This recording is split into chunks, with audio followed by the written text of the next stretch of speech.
ಎಲ್ಲರಿಗೂ ನಮಸ್ಕಾರ. KFD Kannada YouTube ಚಾನಲ್ಗೆ ಮತ್ತೆ ನಿಮ್ಮೆಲ್ಲರಿಗೂ ಸ್ವಾಗತ. ನಮ್ಮ ಯೂಟ್ಯೂಬ್ ಚಾನಲ್ನಲ್ಲಿ ಇಂದಿನ ಸಂಚಿಕೆಯಲ್ಲಿ ನಾನು ಮಾತಾಡುವಂಥ ವಿಚಾರ ಏನು ಅಂದರೆ, ಈ DIY ಇನ್ವೆಸ್ಟಿಂಗ್ ಮತ್ತು ಪ್ರೊಫೆಷ್ನಲ್ ಇನ್ವೆಸ್ಟರ್ಸ್ಗಳ ಬಗ್ಗೆ ನಾನು ನಿಮ್ಮೊಂದಿಗೆ ಬಹಳಷ್ಟು ಮಾಹಿತಿನ ಹಂಚ್ಕೊಳ್ತಾ ಇದ್ದೇನೆ. ಅದಕ್ಕಿಂತ ಮುಂಚೆ ನಮ್ಮ ಯೂಟ್ಯೂಬ್ ಚಾನಲ್ ಆದಂಥ KFD ಕನ್ನಡ ಯೂಟ್ಯೂಬ್ ಚಾನಲ್ ನೀವು ಮೊದಲ ಬಾರಿಗೆ ನೋಡ್ತಾ ಇದ್ದೀರಾ ಅಂದರೆ ತಪ್ಪದೆ ನಮ್ಮ ಯೂಟ್ಯೂಬ್ ಚಾನಲ್ನ ಸಬ್ಸ್ಕ್ರೈಬ್ ಮಾಡಿ, ಈ ವಿಡಿಯೋನ ಲೈಕ್ ಮಾಡಿ, ನಿಮ್ಮ ಅನಿಸಿಕೆ ಅಭಿಪ್ರಾಯಗಳಿದ್ರೆ ಕಮೆಂಟ್ಗಳ ಮೂಲಕ ತಿಳಿಸಿ. ಈ ವಿಡಿಯೋಸ್ನ ನಿಮ್ಮ ಫ್ರೆಂಡ್ಸ್ ಆ್ಯಂಡ್ ಫ್ಯಾಮಿಲೀಸ್ ಯಾರೇ ಇದ್ರೂ ಸಹ ಅವ್ರಿಗೂ ಸಹ ಶೇರ್ ಮಾಡಿ, ವಿಡಿಯೋನ ನೋಡಲು ಹೇಳಿ ಅಂತ ಹೇಳ್ತಾ ಈ ಒಂದು ಸಂಚಿಕೆನ ನಾನು ಪ್ರಾರಂಭಿಸ್ತಾ ಇದ್ದೇನೆ. ಸ್ನೇಹಿತರೆ, ಕೆಲವು ವರ್ಷಗಳ ಹಿಂದೆ ನಾನು ಮೊದಲ ಬಾರಿಗೆ ಇನ್ವೆಸ್ಟಿಂಗ್ ಪ್ರಪಂಚಕ್ಕೆ ಒಳಗಡೆ ಬಂದಾಗ ಎಲ್ಲದೂ ಹೊಸದಾಗಿ ನನಗಿತ್ತು. ಅದಕ್ಕೆ ಅಂತಲೇ ಸೀಮಿತವಾದಂತಹ ಒಂದು ಆಯಾಮ ಏನಿತ್ತು ಅದನ್ನು ಆ ಒಂದು ವಿಚಾರಗಳನ್ನು ಸಂಗ್ರಹಣೆ ಮಾಡಿ ತಿಳ್ಕೊಂಡು ರಿಸರ್ಚ್ನ ಮಾಡಿ ರಿಸೋರ್ಸಸ್ನ ಕಲೆಕ್ಟ್ ಮಾಡಿ ಟೈಮ್ ಎನರ್ಜಿ ಎಲ್ಲದನ್ನೂ ಸಹ ನಾನು ಸ್ಪೆಂಡ್ ಮಾಡಿ ಹಲವಾರು ಇನ್ವೆಸ್ಟ್ಮೆಂಟ್ ಡಿಸಿಷನ್ಸ್ಗಳನ್ನು ಮಾಡಿದ್ದೀನಿ, ಆ್ಯಕ್ಷನ್ಸ್ಗಳನ್ನು ತೊಗೊಂಡಿನಿ. ಅದರಿಂದ ಬಹಳಷ್ಟು ರೀತಿಯಾದಂತಹ ಲಾಭವನ್ನು ಗಳಿಸಿದ್ದೀನಿ. ಹೆಚ್ಚಿನ ಪ್ರಮಾಣದಲ್ಲಿ ಲಾಭವನ್ನು ಗಳಿಸಿದರೂ ಸಹ ಎಲ್ಲೋ ಒಂದು ಸ್ವಲ್ಪ ಪ್ರಮಾಣದಲ್ಲಿ ನಷ್ಟವನ್ನು ಸಹ ಅನುಭವಿಸಿದ್ದೀನಿ. ಇದು ವೈಯಕ್ತಿಕ ಅಭಿಪ್ರಾಯ ಆಗಿದೆ, ವೈಯಕ್ತಿಕ ಅನುಭವ ಆಗಿದೆ ಅಂತ ಹೇಳ್ತೀನಿ. ಸೊ ಯಾಕೆ ಈ ಒಂದು ವಿಚಾರ ನಿಮ್ಮೊಂದಿಗೆ ಹೇಳ್ತಾ ಇದ್ದೀನಿ ಅಂತಂದರೆ, ಈ DIY ಇನ್ವೆಸ್ಟಿಂಗ್ ಮತ್ತು ಪ್ರೊಫೆಷ್ನಲ್ ಇನ್ವೆಸ್ಟರ್ಸ್ಗೆ ಇರುವಂಥ ನಂಟನ್ನು ನಿಮ್ಮೊಂದಿಗೆ ಹಂಚ್ಕೊಳ್ಳೋದಕ್ಕೆ ಮುಂದಾಗ್ತಾ ಇದ್ದೇನೆ. ನಾನು ಹೇಳ್ತಾ ಇದ್ದೆನಲ್ಲ, ಪ್ರಾರಂಭಿಕ ಹಂತದಲ್ಲಿ ನಾನು ಸಹ ಒಬ್ಬ DIY ಆಗಿದ್ದೆ. Do it your self investor ಆಗಿ ನಾನು ಕೆಲಸ ಮಾಡ್ತಾ ಇದ್ದೆ. ಅಂದರೆ ನನ್ನ ಬಿಡುವಿನ ಸಮಯದಲ್ಲಿ ಶೇರ್ಗಳ ಬಗ್ಗೆ ಅಧ್ಯಯನ ಮಾಡೋದು, ಮಾರ್ಕೆಟ್ ಬಗ್ಗೆ ಅಧ್ಯಯನ ಮಾಡೋದು, ಟ್ರೇಡಿಂಗಿನ ಬಗ್ಗೆ ತಿಳ್ಕೊಳ್ಳೋದು, ಟೆಕ್ನಿಕಲ್ ಅನಾಲಿಸಿಸ್ ಆಗಿರಲಿ, ಫಂಡಮೆಂಟಲ್ ಅನಾಲಿಸಿಸ್ ಆಗಿರಲಿ, short term long term trades ಆಗಿರಲಿ, ಸ್ವಿಂಗ್ ಟ್ರೇಡಿಂಗ್ ಆಗಿರಲಿ, ಹಲವಾರು ಮಾಹಿತಿಗಳನ್ನೆಲ್ಲ ನಾನು ಸಂಗ್ರಹಣೆ ಮಾಡ್ತಾ ಹೋದೆ ಮಾರುಕಟ್ಟೆಗೆ ಸಂಬಂಧಪಟ್ಟಂತೆ. ಅದರಲ್ಲೂ ಬಂಡವಾಳದ ಸಂಬಂಧಪಟ್ಟಂಥ ಕ್ಯಾಪಿಟಲ್ ಮಾರ್ಕೆಟ್ಸ್ ಅಂತ ನಾವು ಏನು ಕರಿತೀವಿ, ಬಂಡವಾಳದ ಮಾರುಕಟ್ಟೆ ಆದಂತಹ ಷೇರುಪೇಟೆ ಬಗ್ಗೆ ಭಾಳಷ್ಟು ಮಾಹಿತಿನ ಸಂಗ್ರಹಣೆ ಮಾಡಿದೆ. ಈಗ ನಾನು ಯಾತಕ್ಕೆ ಪ್ರೊಫೆಷ್ನಲ್ ಆಗಿ ಮಾಡಬೇಕು ಅಂತ ನಾನು ಮುಂದಾಗಿದ್ದೀನಿ ಅನ್ನೋದನ್ನ ಹೇಳ್ತೀನಿ. ಸೊ DIY ಅನ್ನೋದು ಹೆಂಗೆ ಅಂದರೆ, ನೀವು ಸೈಕಲ್ ಓಡಿಸ್ತಾ ಇದ್ದೀರಾ ಅಂತ ಹೇಳಿ. ಅಂದರೆ ನೀವೊಂದು ಡೆಸ್ಟಿನೇಷನನ್ನು ನೀವು ತಲುಪ್ಬೋದು, ನಡ್ಕೊಂಡು ಹೋದ್ರೂ ಆ ಡೆಸ್ಟಿನೇಷನನ್ನು ರೀಚ್ ಆಗ್ತೀರಾ, ಓಡಿದ್ರೂ ರೀಚ್ ಆಗ್ತೀರಾ. ಒಂದು ಪ್ರದೇಶದಿಂದ ಇನ್ನೊಂದು ಪ್ರದೇಶಕ್ಕೆ ಹೋಗಬೇಕು ಅನ್ನೋರು, ಅದು ಒಂದು ಸೈಕಲಲ್ಲೂ ಸಹ ನಾವು ಹೋಗ್ಬೋದು. ಸೊ ಈ DIY ಅನ್ನೋದು ಹೇಗೆ ಸೈಕಲ್ ಅಂತ ನಾನು ಹೇಳಿದ್ನೋ, ಅದೇ ರೀತಿ ಪ್ರೊಫೆಷ್ನಲ್ ಅನ್ನೋದು ಒಂದು ವೆಹಿಕಲ್ ಅಂತ ಹೇಳ್ಬೋದು. ಎಷ್ಟು ಬೇಗ ನಾವು ಆ ಡೆಸ್ಟಿನೇಷನಿಗೆ ರೀಚ್ ಆಗ್ತೀವೋ ಅದಷ್ಟು ಬೇಗನೆ ನನಗೆ ಆ ಪ್ರೊಫೆಷ್ನಲ್ ಗೈಡೆನ್ಸ್ ಮೂಲಕ ನನಗೆ ಆ ಒಂದು ಡೆಸ್ಟಿನೇಷನ್ ರೀಚ್ ಆಗೋದು ಬಹಳ ಸುಲಭ ಆಗ್ತಾ ಹೋಗುತ್ತೆ ಅನ್ನೋಂಥ ವಿಚಾರ. ಯಾಕೆ ಹೇಳ್ತೀನಿ ಅಂತಂದರೆ, ಈ DIY ಮಾಡೋದು ತಪ್ಪಾ ಅಂತಂದರೆ ಇಲ್ಲ. ಆದರೆ ಯೋಚನೆ ಮಾಡಿ, DIY ಮಾಡಬೇಕು ಅಥವಾ do it your self investor ಆಗಿರಬೇಕು ನೀವು ಅಂತಂದರೆ ಬಹಳಷ್ಟು ರೀತಿಯಾದಂಥ ಪರಿಶ್ರಮವನ್ನು ಹಾಕಬೇಕಾಗತ್ತೆ. ಸಮಯವನ್ನು ಇದಕ್ಕೆ ಅಂತ ಸೀಮಿತವಾಗಿಡಬೇಕಾಗತ್ತೆ. ಹಲವಾರು ಸಂಪನ್ಮೂಲಗಳನ್ನು ಕ್ರೋಢೀಕರಿಸಬೇಕಾಗತ್ತೆ, ಅಧ್ಯಯನವನ್ನು ಮಾಡಬೇಕಾಗುತ್ತೆ. ಹಾಗೆ ನಿಮ್ಮ ಬಳಿ ಬಂಡವಾಳದ ಒಂದು ಸಂಗ್ರಹಣೆ ಸಹ ಇರಬೇಕಾಗುತ್ತೆ. ಸೊ ಇವೆಲ್ಲವನ್ನೂ ತಗೊಂಡು ಒಂದೊಂದು ವಿಚಾರಗಳನ್ನು ಸಂಗ್ರಹಿಸಿ ಅಧ್ಯಯನ ಮಾಡಿ, ನೀವೊಂದು ರೀತಿಯ ಒಂದು ಮಾರುಕಟ್ಟೆ ಬಗ್ಗೆ ಅನಾಲಿಸಿಸ್ ಎಲ್ಲ ಮಾಡಿ, ಒಂದು ಕಂಪನಿಯ ಷೇರಿನ ಮೇಲೆ ಬಹಳಷ್ಟು ರೀತಿಯಾಗಿ ಫಂಡಮೆಂಟಲ್ ಆಗಿ ಇರುವಂತಹ ಸ್ಟ್ರಾಂಗ್ ಆಗಿರುವಂಥ ಕಂಪನಿ ಶೇರ್ ಇದಾಗಿದೆ ಅಂತ ಹೇಳಿ ಎಲ್ಲ ಡಿಸೈಡ್ ಮಾಡಿ ನೀವು ಹೂಡಿಕೆ ಮಾಡೋದಕ್ಕೆ ಮುಂದಾದಾಗ ತಕ್ಷಣ ಏನಾಗುತ್ತೆ, ಶೇರಿನ ಒಂದು ಬೆಲೆ ಗಣನೀಯವಾಗಿ 10 ಪಟ್ಟು, 15 ಪಟ್ಟು, 20 ಪಟ್ಟು ಏರಿಕೆ ಆಗ್ಬಿಡುತ್ತೆ. ಸೊ ನೀವು ಆ್ಯಕ್ಷನ್ ತೊಗೊಳ್ಳೋದ್ರಲ್ಲಿ ಅನಾಲಿಸಿಸ್ ಪ್ಯಾರಾಲಿಸಿಸ್ ಅನ್ನುವಂಥ ಒಂದು ಸಿಂಪ್ಟಮಿಗೆ ನೀವು ತುತ್ತಾಗ್ಬಿಟ್ಟು ಅದರಿಂದ ಹೊರ ಬರೋದಕ್ಕೆ ಆಗೋದಿಲ್ಲ. ಅನಾಲಿಸಿಸ್ ಪ್ಯಾರಾಲಿಸಿಸ್ ಅಂದರೆ ಏನು, ಅದಕ್ಕೆ ಸಂಬಂಧಪಟ್ಟಂಥ ಪ್ರತ್ಯೇಕವಾದಂಥ ವಿಡಿಯೋ ಇದೆ ನಮ್ಮ ಯೂಟ್ಯೂಬ್ ಚಾನಲಲ್ಲಿ ನೋಡಿ. ಸೊ ಏನು ಅಂತಂದರೆ, ನೀವು ಒಂದು ಡಿಸಿಷನ್ ತೊಗೊಳ್ಳದೇ ಇರೋದಕ್ಕೆ ಕಾರಣ ಯಾಕೆ ಅಂತಂದರೆ, ನೀವು ಬಹಳಷ್ಟು ಸಮಯವನ್ನು ಮತ್ತು ಎನರ್ಜಿಯನ್ನು ಮತ್ತು ರಿಸೋರ್ಸಸನ್ನು ನೀವು ವ್ಯರ್ಥ ಮಾಡಿದ್ದೀರಾ ಅನ್ನುವಂಥ ವಿಚಾರ ಒಂದು ಕಂಪನಿಗೆ ಸಂಬಂಧಪಟ್ಟಂತೆ.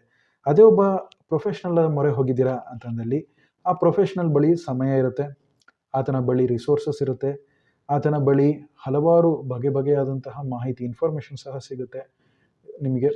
ಮತ್ತು ಇನ್ನೊಂದೇನೆಂದರೆ, ಆತ ಇದಕ್ಕೆ ಅಂತಲೇ ಡೆಡಿಕೇಟೆಡ್ ಆಗಿರುವಂಥ ಒಬ್ಬ ವ್ಯಕ್ತಿಯಾಗಿರ್ತಾನೆ ಆ ಪ್ರೊಫೆಷ್ನಲ್ ಅನ್ನೋನು. ನೀವು DIY ಇನ್ವೆಸ್ಟರ್ ಅಂತ ನೋಡಿದ್ರೆ, ಆ DIY ಇನ್ವೆಸ್ಟರ್ ಕೆಲಸ ಬೇರೆ ಇರುತ್ತೆ, ಜಾಬ್ ಬೇರೆ ಇರುತ್ತೆ, ಪ್ರೊಫೆಷನ್ಸ್ ಬೇರೆ ಇರುತ್ತೆ, ಕಮಿಟ್ಮೆಂಟ್ಸ್ಗಳು ಹೆಚ್ಚಾಗಿರುತ್ತೆ. ಮತ್ತು ಇನ್ನೊಂದೇನೆಂದರೆ ಫ್ಯಾಮಿಲಿ ಕಮಿಟ್ಮೆಂಟ್ಸು, ಫ್ಯಾಮಿಲಿ ಪ್ರೆಷರ್ಸ್ ಇರುತ್ತೆ, ಸ್ಟ್ರೆಸ್ಸು, ರೆಸ್ಪಾನ್ಸಿಬಿಲಿಟೀಸ್, ಲಯಬಿಲಿಟೀಸು, ಹೆಲ್ತು, ಮತ್ತು ಫ್ಯಾಮಿಲಿಯಲ್ಲಿ ಮಕ್ಕಳು, ಚಿಲ್ಡ್ರನ್ಸ್ ಎಜುಕೇಷನ್, ಈ ರೀತಿ ಹಲವಾರು ಕಮಿಟ್ಮೆಂಟ್ ಇರೋರು DIY ನಾನು ಮಾಡ್ತೀನಿ, ಇನ್ವೆಸ್ಟಿಂಗ್ ಮಾಡ್ತೀನಿ, ಹಣವನ್ನು ಗಳಿಸ್ತೀನಿ, ನನ್ನ ಒಂದು ಫೈನಾನ್ಷಿಯಲ್ ಗೋಲ್ ಏನಿದೆ ಅದನ್ನು ನಾನು ಅಟೈನ್ ಮಾಡ್ತೀನಿ ಅಂತ ಹೇಳ್ಕೊಂಡು ಅವರು ತಮ್ಮ ಒಂದು ಸಮಯವನ್ನು ವ್ಯರ್ಥ ಮಾಡ್ತಾ ಇದ್ದಾರೆ ಹೊರತು ಬೇರೆ ಏನೂ ಮಾಡ್ತಾ ಇಲ್ಲ. ಸೊ ಆದ್ದರಿಂದನೇ ನೀವು ಓರ್ವ ಪ್ರೊಫೆಷ್ನಲ್ನ ಮೊರೆ ಹೋಗಿ, ಆತನ ಬಳಿ ಒಂದು ಸ್ಪೆಸಿಫಿಕ್ ಪ್ರೊಫೆಷ್ನಲ್ ರಿಸರ್ಚ್ ಟೀಮ್ ಇರುತ್ತೆ. ಆತ ಇದಕ್ಕೆ ಅಂತಲೇ ತನ್ನ ಸಮಯವನ್ನು ಅಧ್ಯಯನಕ್ಕೆ ಅಂತಲೇ ಸೀಮಿತವಾಗಿಟ್ಟಿರ್ತಾನೆ.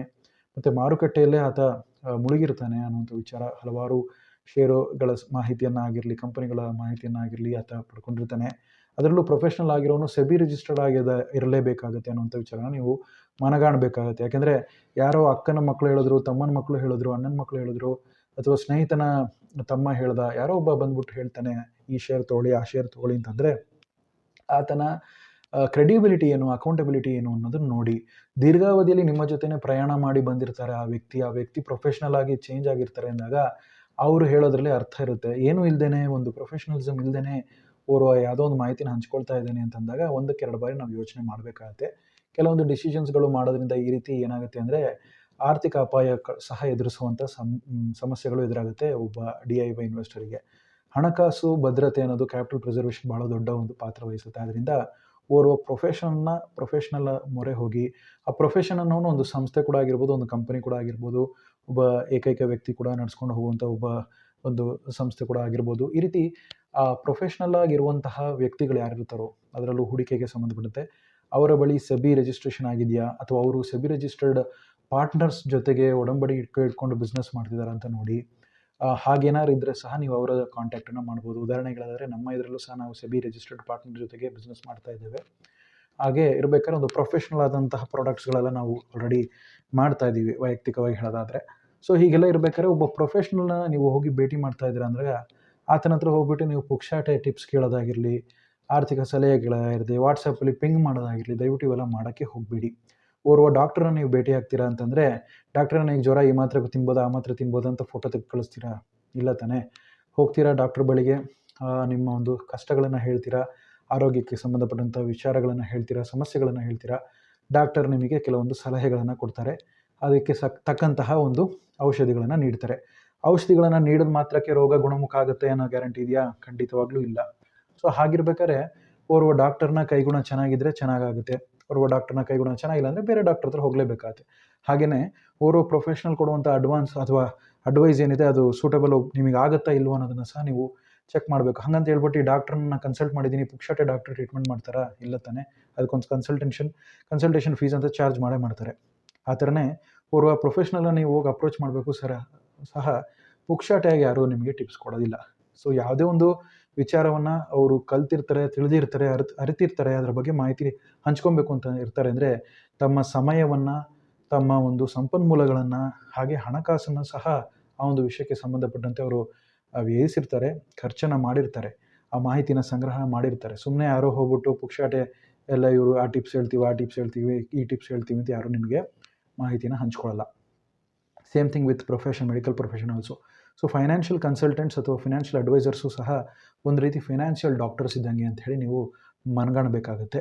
ಸೊ ಹಾಗೆ ನೀವು ನಿಮ್ಮ ಆರ್ಥಿಕ ಡಿಸಿಷನ್ನ ತೊಗೊಬೇಕು ಅಂದರೆ DIY ಮೆಥಡಿಗೆ ಹೋಗಿ ಮಾಡಬೇಡಿ ಅಂತ ನಾನು ಹೇಳ್ತಿಲ್ಲ, ಆದರೆ ತುಂಬ ಟೈಮ್ ತೊಗೊಳುತ್ತೆ ನಿಮ್ಮ ಒಂದು ಗೋಲ್ ಅಚೀವ್ ಮಾಡೋದಕ್ಕೆ.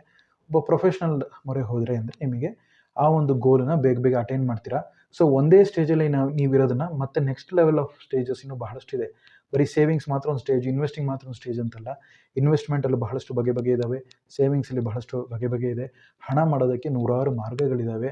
ಆ ಮಾಡಿದಂಥ ಹಣವನ್ನು ಭದ್ರಪಡಿಸೋದಕ್ಕೂ ನೂರಾರು ಮಾರ್ಗಗಳಿದೆ. ಅದನ್ನೆಲ್ಲ ನೀವು ಒಬ್ಬ ಪ್ರೊಫೆಷ್ನಲ್ನ ಕನ್ಸಲ್ಟ್ ಮಾಡಿದ್ರೆ ಮಾತ್ರ ಗೊತ್ತಾಗುತ್ತೆ ಅಂತ ಹೇಳ್ತಾ, ಮುಂದಿನ ಸಂಚಿಕೆಯಲ್ಲಿ ಇನ್ನೊಂದು ಸ್ವಾರಸ್ಯಕರವಾದಂಥ ವಿಚಾರದೊಂದಿಗೆ ಮತ್ತೆ ಭೇಟಿ ಮಾಡ್ತೀನಿ. ತಪ್ಪದೆ ನಮ್ಮ ಯೂಟ್ಯೂಬ್ ಚಾನಲ್ ಆದಂತಹ KFD ಕನ್ನಡ ಯೂಟ್ಯೂಬ್ ಚಾನಲ್ನ ನೀವು ಸಬ್ಸ್ಕ್ರೈಬ್ ಮಾಡಿ ಅಂತ ಹೇಳ್ತಾ, ಧನ್ಯವಾದಗಳೊಂದಿಗೆ ನಿಮ್ಮ ಸಂದೇಶ.